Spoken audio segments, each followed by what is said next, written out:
Olá pessoal, nós vamos falar sobre interação fármaco-nutriente.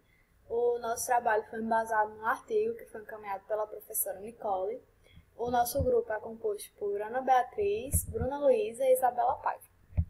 E a gente começa questionando por que é importante que a gente conheça essa interação fármaco-nutriente. Bem, é importante ter esse conhecimento porque a partir daí você pode modelar um tratamento de acordo com as demandas que o paciente vai ter. E aí você tanto vai poder fazer alteração no tipo de fármaco, como também no tipo de alimentação. E aí a gente quer deixar estabelecidos aqui alguns conceitos chaves nessa introdução, como o conceito de biodisponibilidade, que vai ser o percentual de aproveitamento pelo organismo de uma substância, mais aplicado para a farmácia. A gente vai ter que biodisponibilidade é a quantidade do princípio ativo do fármaco que vai estar dissolvido no sangue, disponível para efeito terapêutico. E a gente tem a fase biofarmacêutica, que ela vai desde a administração do fármaco até a dissolução do princípio ativo.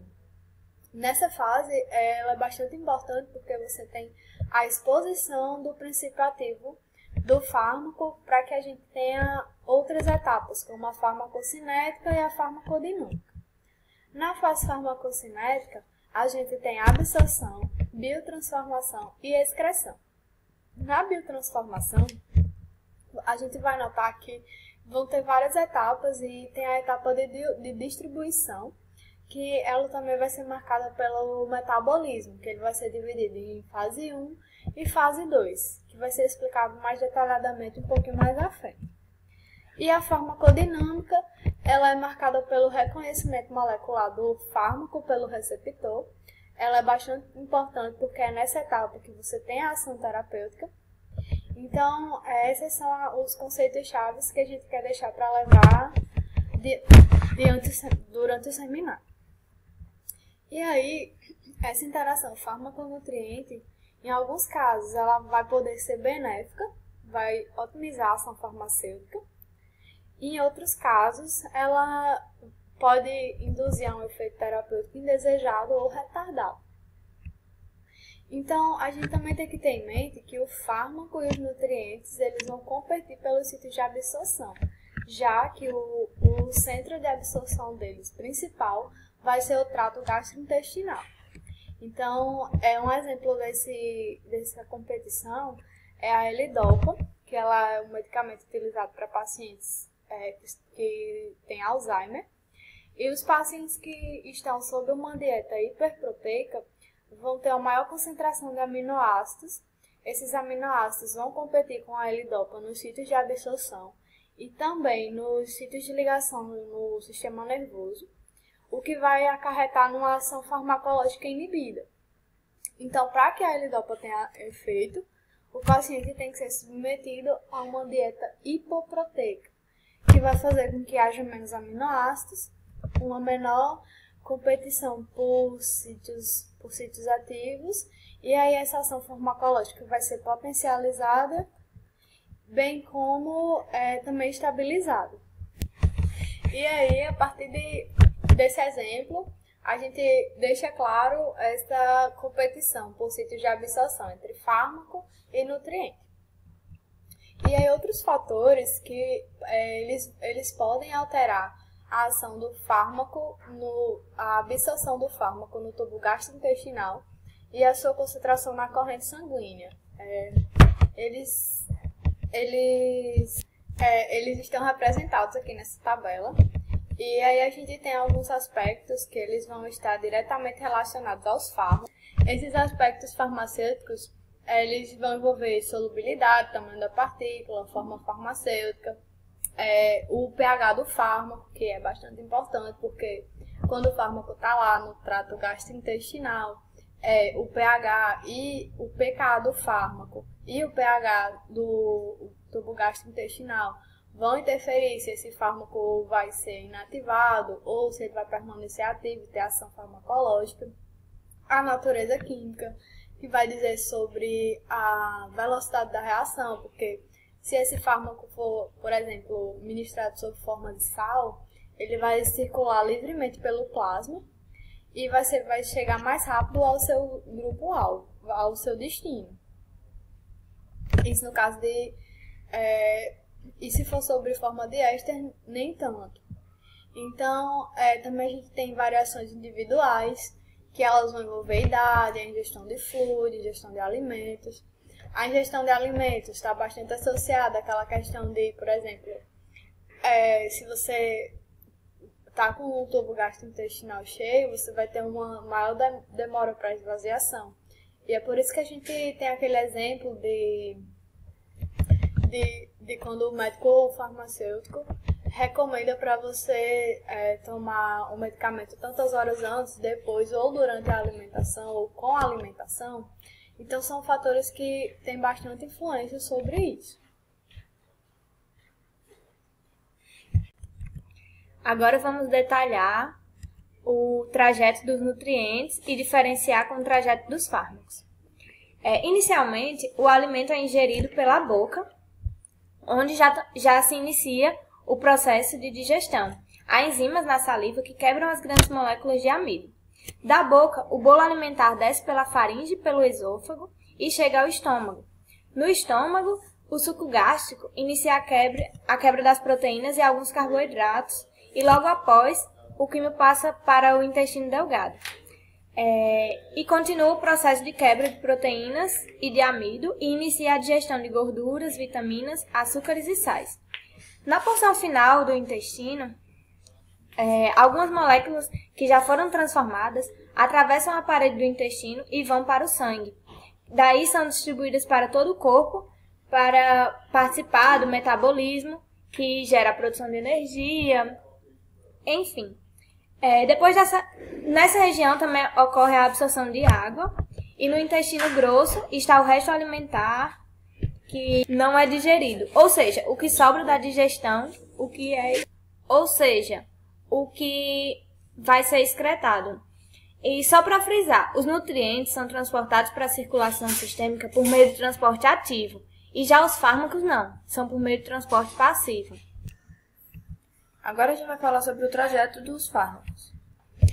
Os medicamentos de via oral, para ser absorvidos, eles precisam antes ser degradados, e essa degradação ela está relacionada com aspectos físico-químicos do fármaco, como já foi dito, como o estado físico em que ele se encontra, o tamanho das partículas e a quantidade de partículas que tem nesse medicamento, certo?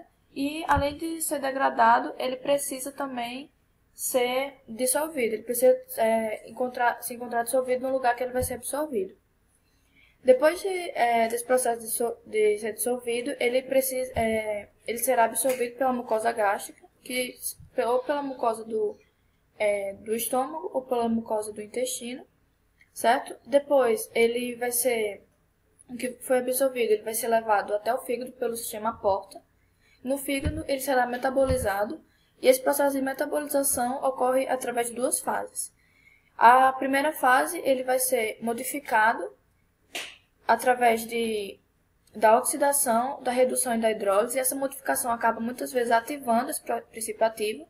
E na segunda fase, ele será conjugado a uma outra molécula, e essa molécula muitas vezes é inativa e é excretada junto com os resíduos metabólicos desse fármaco quando ele foi excretado na urina, certo? E esses processos metabólicos, eles são auxiliados pelo sistema enzimático, o citocromo P450 microsomal hepático, certo? Onde eles vão fornecer enzimas necessárias para que ocorram esses processos metabólicos, certo? Depois, eles vão ser liberados na circulação sistêmica e lá eles vão se acoplar ou não a proteínas plasmáticas do sangue, certo? E depois eles vão ser levados até o tecido em que se encontra o problema. Lá eles vão interagir com os seus receptores e vão realizar sua função terapêutica. Depois disso,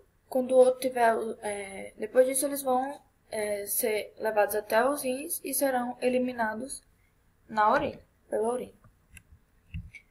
Agora a gente vai falar sobre as interações entre o fármaco e o nutriente, certo? Então, como os nutrientes vão interferir na absorção do fármaco e como o fármaco vai interferir na absorção dos nutrientes, certo? Então, o que acontece? Os fármacos, eles precisam ser administrados muitas vezes junto com os alimentos para que eles danifiquem o mínimo possível a mucosa gastrointestinal e não interfira na absorção tanto dele quanto dos nutrientes, e também para que eles potencializem a absorção dos nutrientes, certo? Porém, estudos feitos mostram que quando eles estão ingeridos ao mesmo tempo, eles podem, como já foi dito, podem ter tanto interação benéfica como maléfica. Só que existe muito mais malefício do que benefício, certo? Essas interações, elas podem ser de três tipos. Podem ser físico-química, onde os componentes, os componentes, tanto dos nutrientes quanto dos fármacos, eles vão se juntar, e isso acaba inativando eles, e isso impede que eles sejam absorvidos. Também pode ser fisiológica, quando o medicamento ele vai interferir na digestão e na biodisponibilidade dos nutrientes, e também tem a patofisiológica, onde os medicamentos eles vão impedir a absorção e a metabolização desses nutrientes, certo? Aí, como os nutrientes eles podem interferir nesse processo de absorção dos fármacos? Primeiramente, quando a gente quando está ocorrendo o processo de digestão, a nossa mucosa gástrica ela elimina enzimas e ácido clorídrico, certo? Que eles vão ser eles vão quebrar ligações e acidificar o meio, certo? E isso vai causar alterações na forma dos princípios ativos, certo? E caso eles sejam sensíveis ao pH muito baixo, eles acabam sendo inativados. Por outro lado, quando acaba o processo de digestão, o nosso estômago ele aumenta um pouco o pH, certo? Isso faz com que haja prejuízos e acaba prejudicando o processo de desencapsulação e de degradação de alguns comprimidos, certo? Além disso, a presença do alimento no intestino faz com que aumente a motilidade do intestino, certo? Favorecendo com que o quimo ele toque na mucosa intestinal e faz com que tanto nutrientes quanto fármacos sejam absorvidos, certo? Além disso, a dieta do indivíduo é extremamente importante, porque ela vai interferir nos processos metabólicos e nos processos de excreção dos resíduos metabólicos, certo? Onde dietas ricas em pães, ovos e carnes vão acidificar mais o pH da urina e vai fazer com que mais resíduos de fármacos sejam liberados. Diferente se você tiver uma dieta mais baseada em vegetais, leites e derivados, aí eles vão aumentar o pH e isso da urina e faz com que mais resíduos metabólicos de fármacos sejam absorvidos do que eliminados, certo? Além disso, é importante ter uma dieta rica em macronutrientes, principalmente proteínas, porque caso isso não ocorra,